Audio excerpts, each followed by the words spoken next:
In the spring of 1939, rumors began spreading across Europe, in cafes in Paris, in university halls in Prague, and even in quiet Dutch villages. People whispered about an eerie prophecy written nearly 400 years earlier.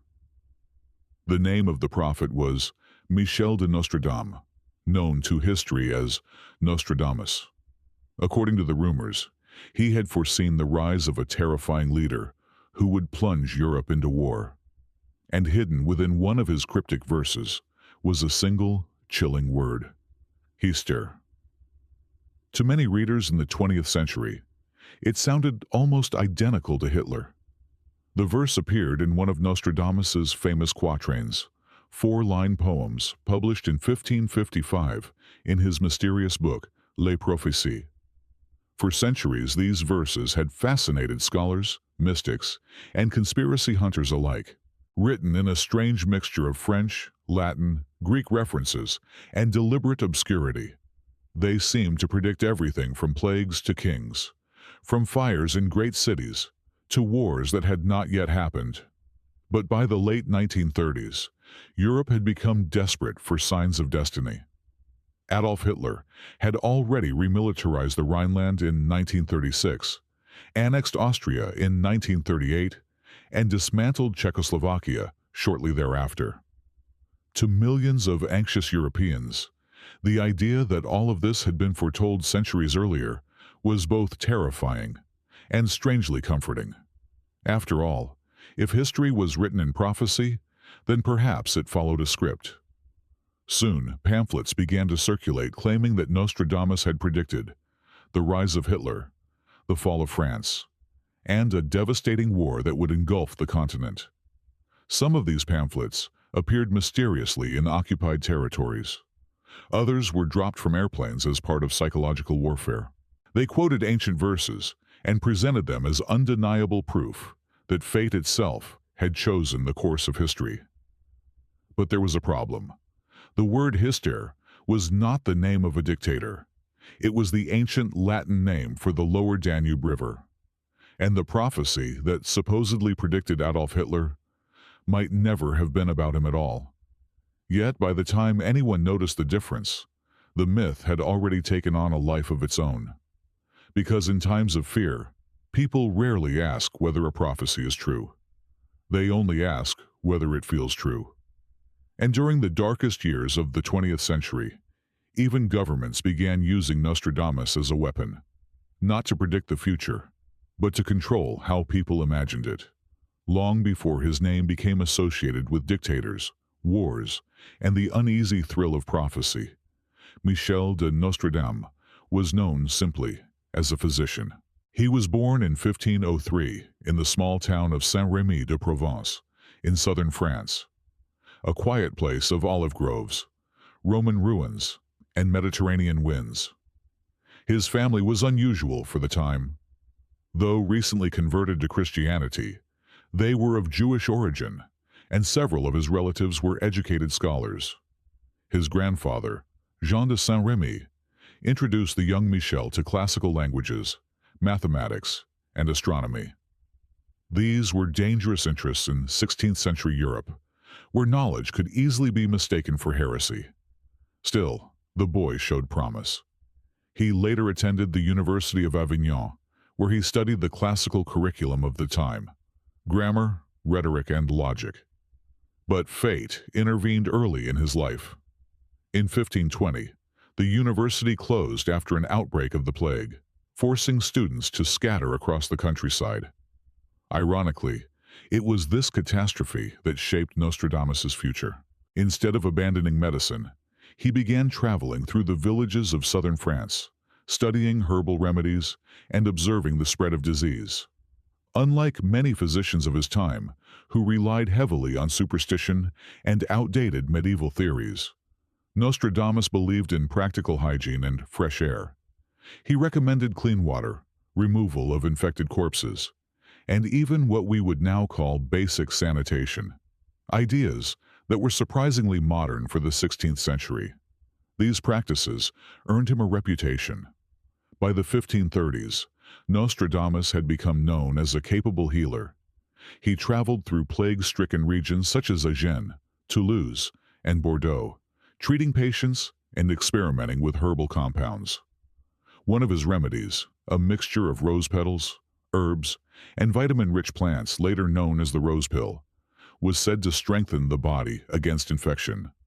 Whether it actually worked is debatable, but the legend of the traveling plague doctor grew quickly. Yet the plague was not kind to Nostradamus personally. In 1534, tragedy struck his own household. His wife and 2 children died during an outbreak, despite all his efforts to save them. For a man who believed deeply in the power of knowledge and medicine, the loss must have been devastating. Soon afterward, he disappeared from public records for several years. Historians believe that during this time he wandered across Europe, possibly traveling through Italy, Lorraine, and other regions, studying astrology, classical texts, and the mystical traditions that fascinated Renaissance scholars. It was the age of strange intellectual curiosity. Europe in the 16th century stood at the crossroads of science and superstition. The same scholars who studied anatomy and mathematics also debated astrology, alchemy, and celestial influence.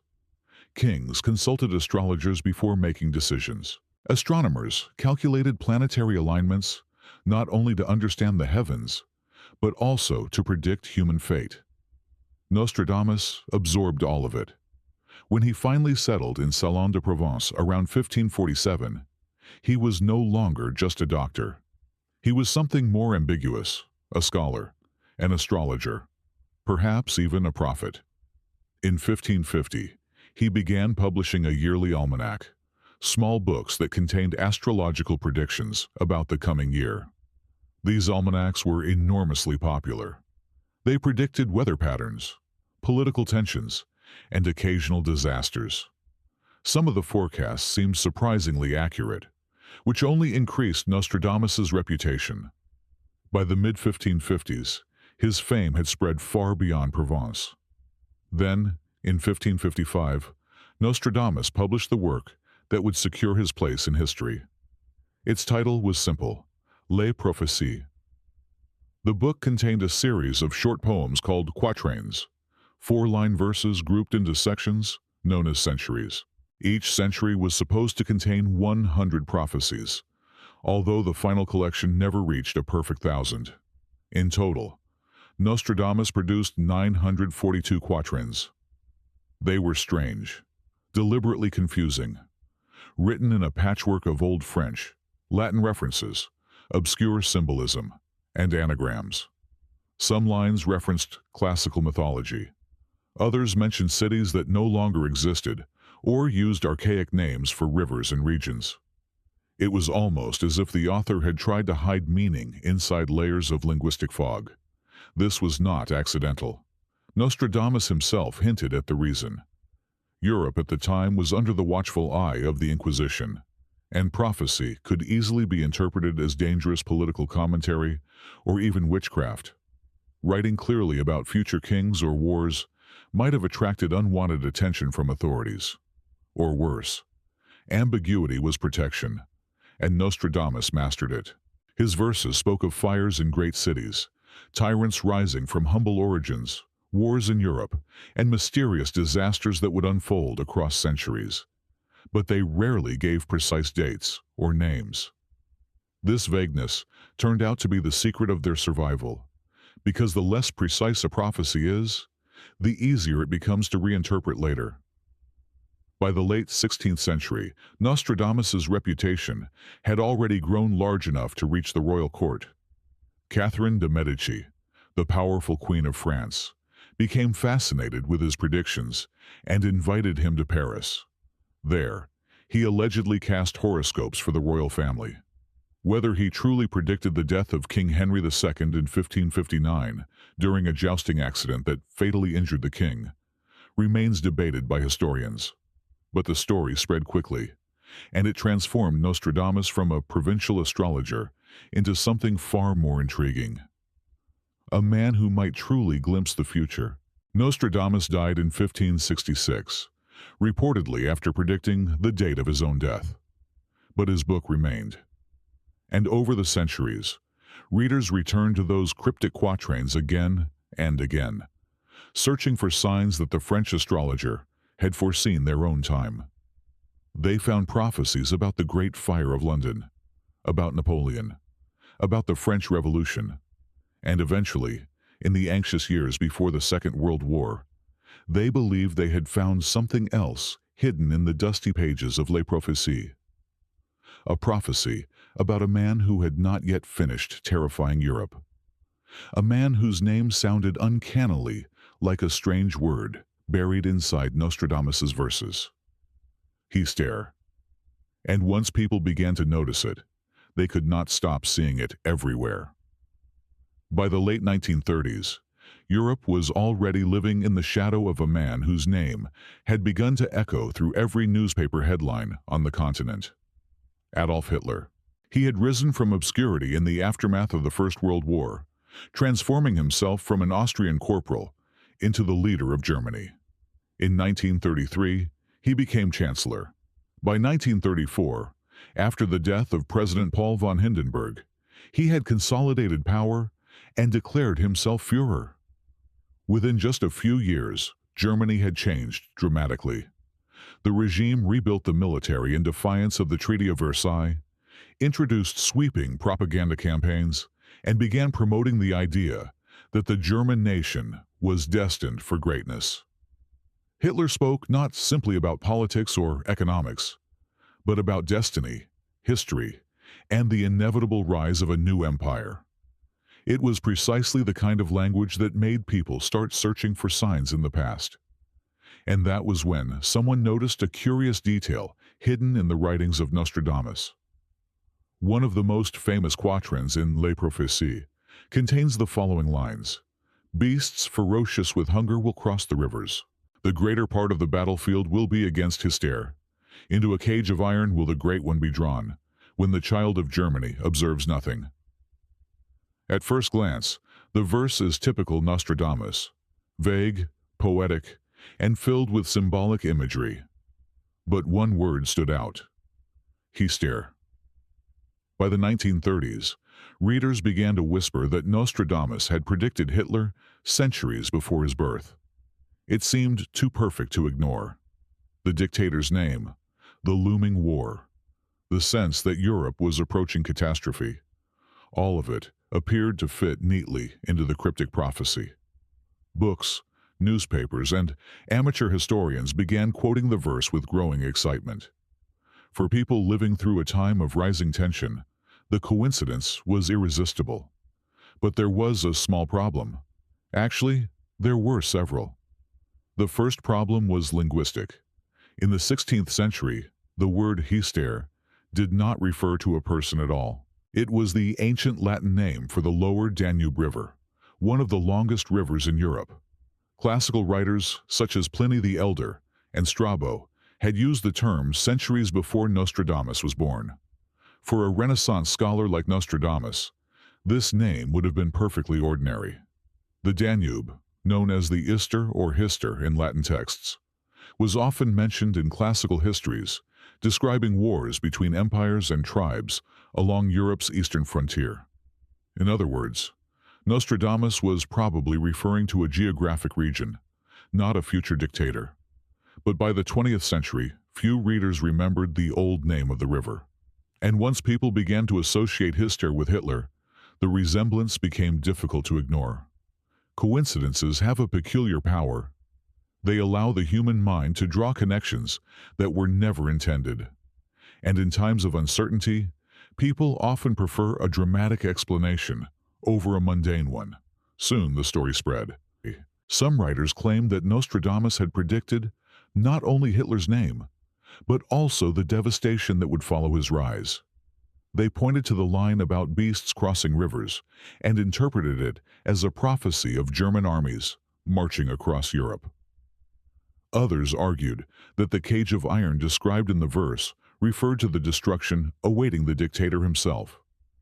The interpretations multiplied quickly, and like many myths, they became more elaborate with each retelling. By 1939, the legend had grown large enough to reach the attention of governments. because the idea that Hitler's rise had been foretold centuries earlier could be used for a very particular purpose. If destiny had chosen him, then resistance might be futile. This was exactly the kind of narrative that propaganda experts understood very well. Within the Nazi regime, propaganda was not merely a political tool. Under the direction of Joseph Goebbels, the Ministry of Propaganda carefully shaped public perception through films, radio broadcasts, newspapers, and cultural symbolism. Myths were powerful, and the myth of Nostradamus offered something unique. It suggested that Hitler was not simply a politician. He was inevitable. In 1940, after Germany launched its lightning invasion of Western Europe, the campaign that would later be known as Blitzkrieg, strange pamphlets began appearing across France and the Low Countries. These small booklets quoted Nostradamus. They highlighted the mysterious word Hister, and they hinted that the French astrologer had foreseen Germany's victory centuries before the war even began. For many readers, the implication was unsettling. If Nostradamus had predicted Hitler, then perhaps he had also predicted the outcome of the war. But the real story behind these pamphlets was far stranger than any prophecy, because many of them were not written in the 16th century. They were written in the 20th, and they were part of a psychological operation that had nothing to do with predicting the future, only with manipulating belief. Soon, Nostradamus would become an unexpected weapon in a battle fought not with tanks or aircraft, but with prophecies.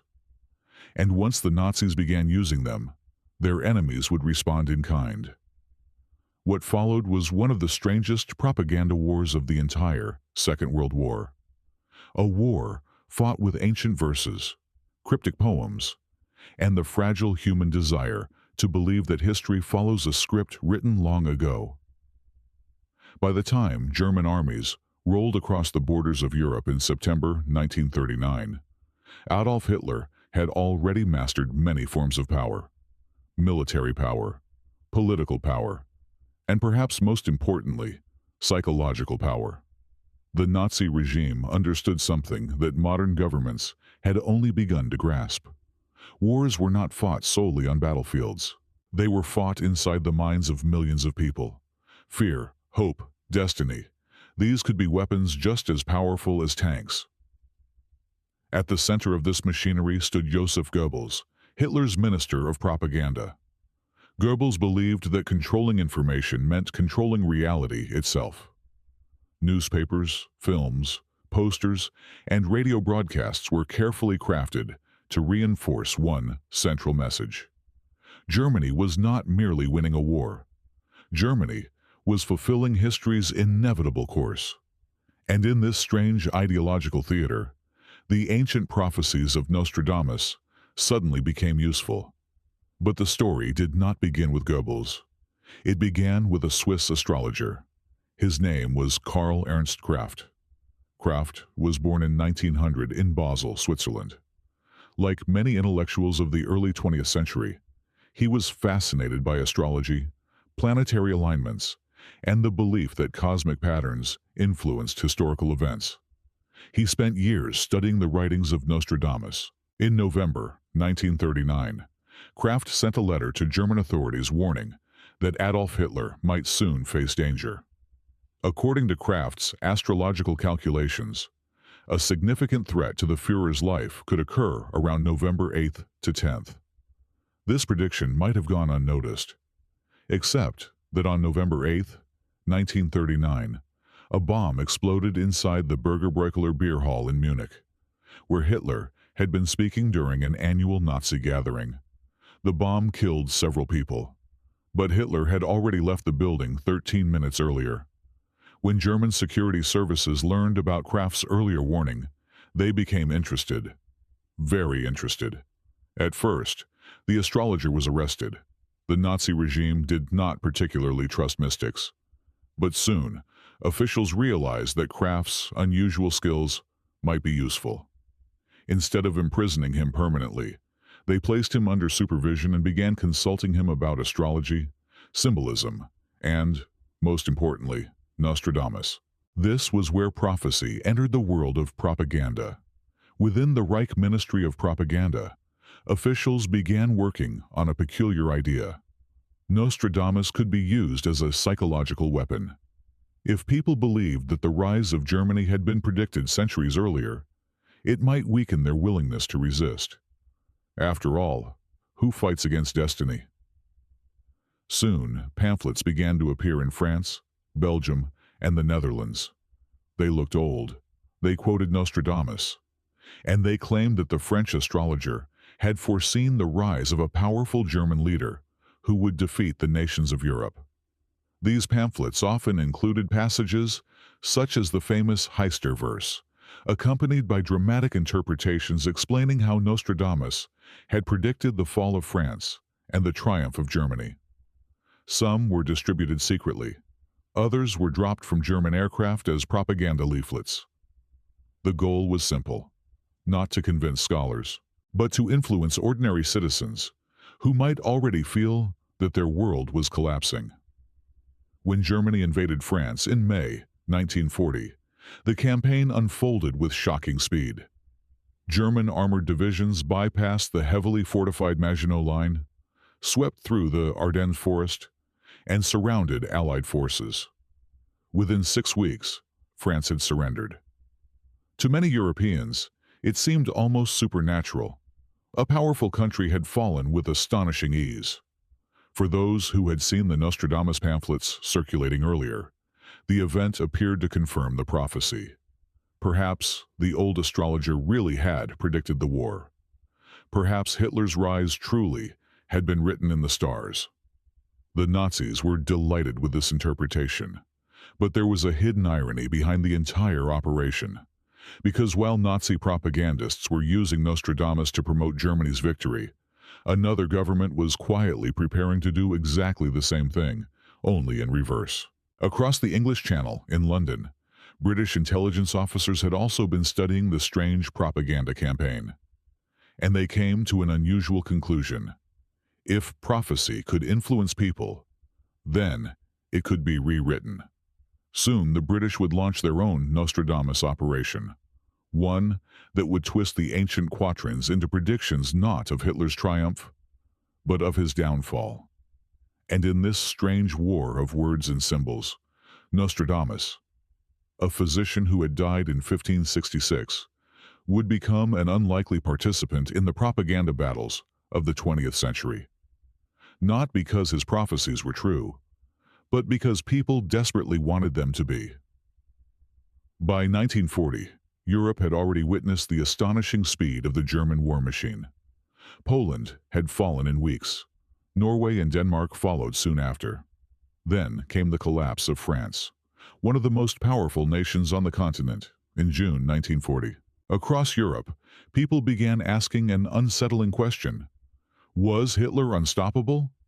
For many civilians living under occupation or under threat of invasion, the idea that Germany's victories had been foretold centuries earlier made the situation feel even more hopeless.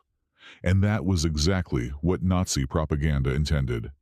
But in London, British intelligence officers were watching carefully.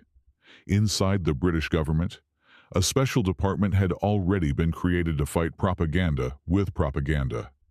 It was called the Political Warfare Executive, established in 1941, though earlier psychological operations were already underway before its official creation. Their mission was unusual. They were not soldiers. They fought with information, radio broadcasts, leaflets, rumors, and sometimes myths. When British analysts examined the Nazi Nostradamus pamphlets circulating across occupied Europe, they quickly understood the strategy. Germany was using the authority of an ancient prophet to convince people that resistance was pointless. But the British saw an opportunity. If Nostradamus could be used as a weapon, then they could use him too. Soon, British propagandists began creating their own interpretations of Nostradamus's quatrains. They searched through the cryptic verses and found passages that could be twisted to predict something entirely different. Not the rise of Hitler, but his fall.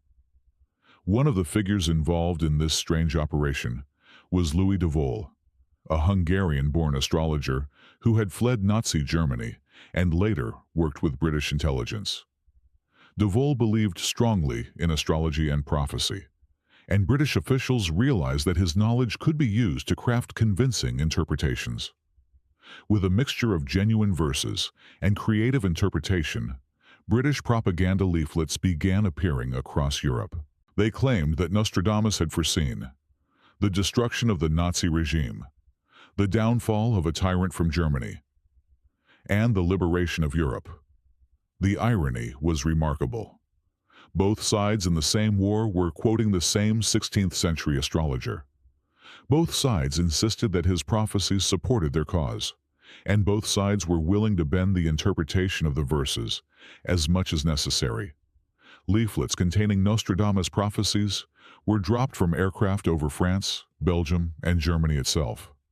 Some were written in French to encourage resistance movements. Others were designed to undermine German morale by suggesting that Hitler's defeat was inevitable. The tactic worked surprisingly well, not because people believed every detail, but because prophecy carries a peculiar emotional power. When people are frightened, uncertain, and surrounded by chaos, they often look for patterns that make sense of events. A prophecy offers something comforting, the illusion that history follows a plan, even if that plan predicts disaster. By 1942, Nostradamus had become an unlikely participant in a global conflict. German propagandists continued promoting interpretations that favored Hitler. British propagandists distributed rival interpretations predicting Nazi collapse.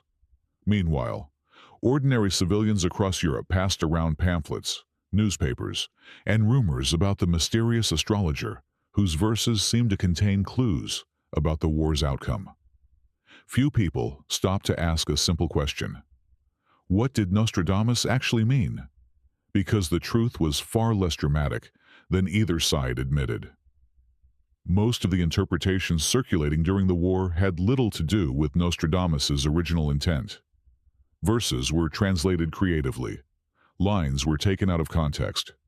Sometimes entirely new passages were invented and attributed to the astrologer. It was less a study of prophecy and more a battle of imagination. And in this battle, accuracy mattered far less than belief. The real power of Nostradamus's writings was not their ability to predict the future. It was their ability to be reinterpreted endlessly. A vague prophecy could easily be reshaped to fit almost any historical event, whether it was Napoleon's rise, the French Revolution, or the Second World War. By the mid-1940s, one thing had become clear. Nostradamus had not predicted Hitler, but Hitler's war had turned Nostradamus into something he had never been before, a tool of modern psychological warfare. And the strangest part of the story was still to come.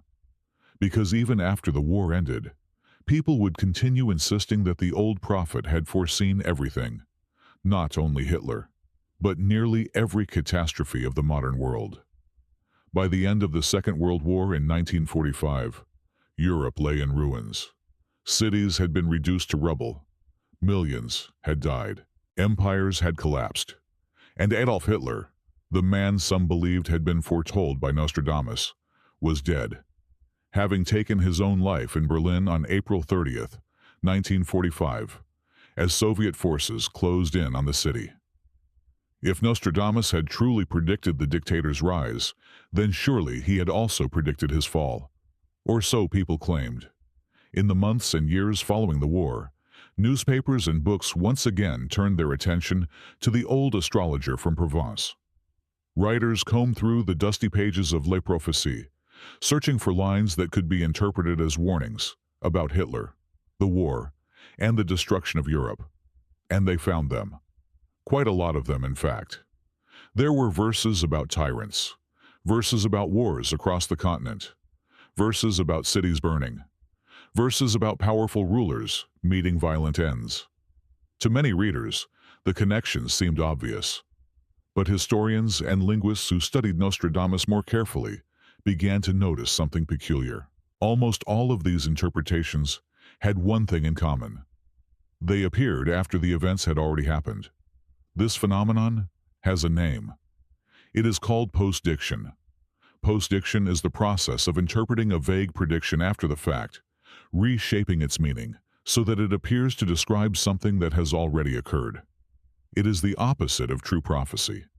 Instead of predicting the future, it reconstructs the past. And Nostradamus's writing style made postdiction remarkably easy. His quatrains rarely mention specific dates. They rarely named specific people. And they often referred to places using archaic or symbolic names that could mean many different things.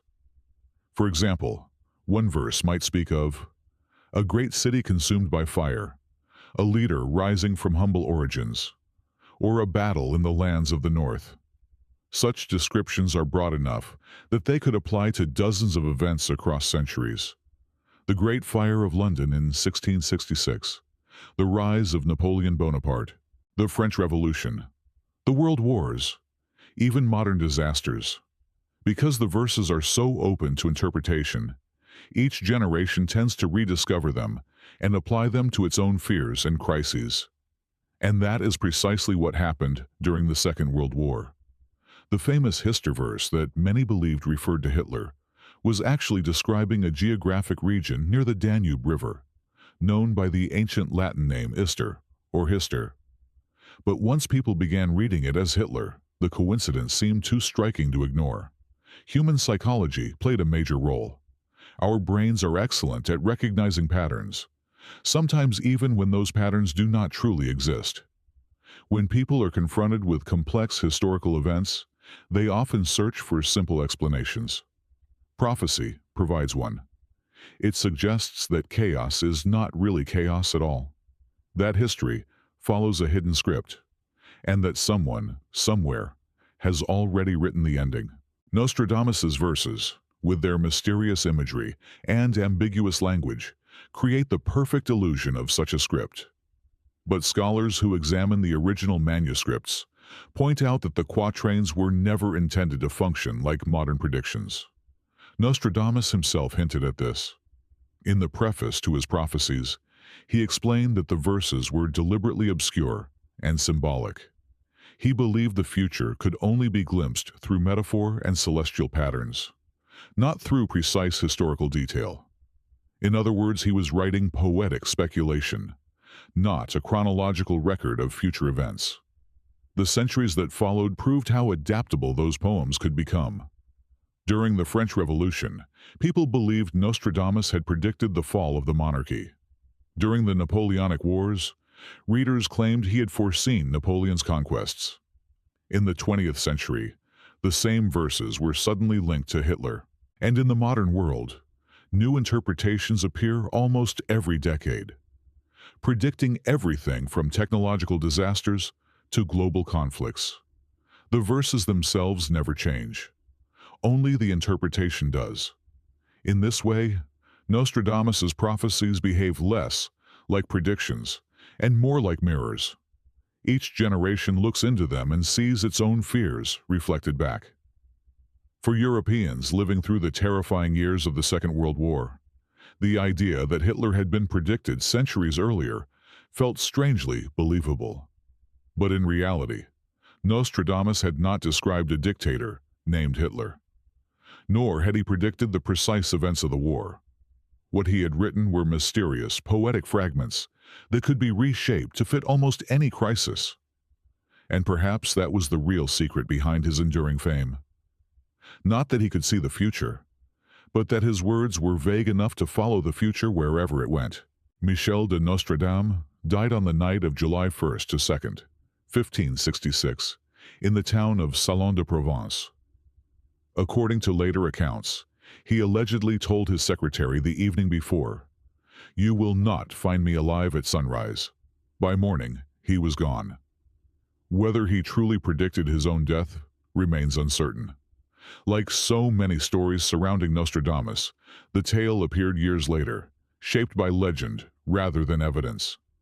But the myth was already growing. Over the next 4 centuries, his strange little book, Les Prophéties, refused to disappear. Kings read it, Revolutionaries read it. Dictators read it.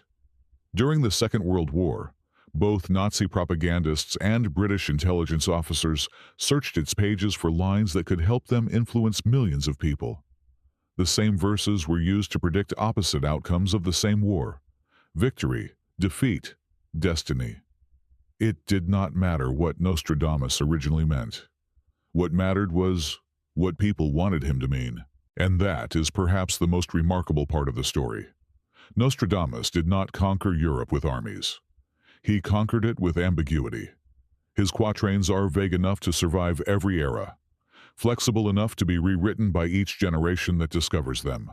When London burned in 1666, people found Nostradamus in the ashes. When Napoleon marched across Europe in the early 19th century, readers claimed the old astrologer had predicted him as well. Then came Hitler. Then came the World Wars.